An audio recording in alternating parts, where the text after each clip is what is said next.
Dobrodošli u drugi C# tutorial. U ovom videu ću vam pokazati kako koristiti if, else if i else naredbu.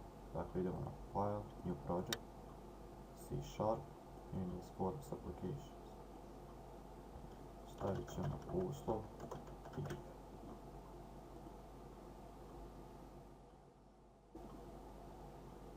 Dakle, opet će nam trebati button.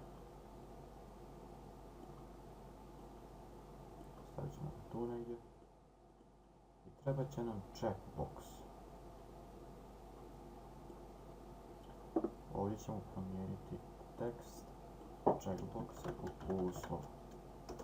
Enter. I dakle želim program kada kliknem na button 1 da mi pokaže poruku gdje kaže uslov je ispunjen. Znači, kliknem na button. Napišemo naredbu if. Dakle, if, enter. I uslov se uvijek piše u zagradi. Dakle, ako je checkbox 1 označen, checkbox 1, tačka, checked, označen. Sada trebamo napisati radnju šta će se desiti ukoliko je to tačno. Znači, ako je to tačno, otvorimo nove vitičaste zagrade, jer u njima se piše naredba. Message box, znači treba nam poruka, show, da se pokaže u navodnim znacima uslov je ispunjen, a naslov poruke recimo ok. I uvijek ide tačka zarez. Dakle, kada kliknemo na button 1, program će provjeriti da li je označen checkbox. Ako jest, pokazat će nam ovu poruku. Idemo testirati program. Dakle, ako nije označen, neće se ništa desiti. Ukoliko označimo uslov i kliknemo, uslov je ispunjen, ok, baš kao što smo ovdje napisali.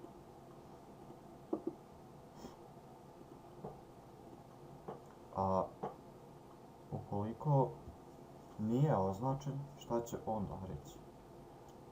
To ćemo uraditi sa else. Znači, ako jest označen, napiši mi to. Ako nije ništa označeno, napiši mi da je greška. Else, vitičaste zagrade za naredbu. Message box. Message box. Show. Označite uslov.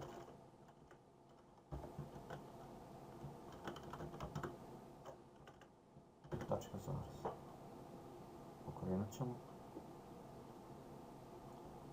Dakle, ako je označen, pokazat će da je uslov ispunjen i ok. Ako nije označen, reći će nam da označimo uslov i da je greška. Međutim, šta ako želimo više uslova? Ako hoćemo još jedan checkbox?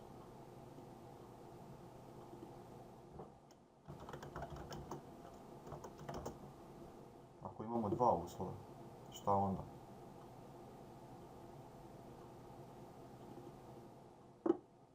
Onda ćemo staviti ovako. Tu nastupa naredba else if. Ovdje ćemo staviti uslov 1, jer imamo 2.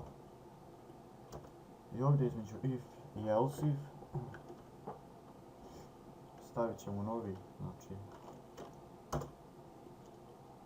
ovaj uslov gdje kaže else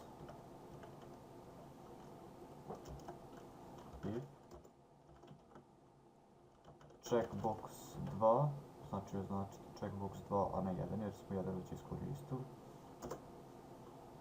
Tačka checked.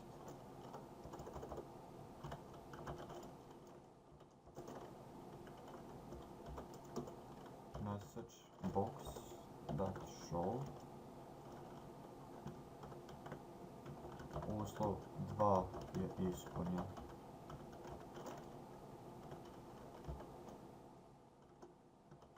Ok.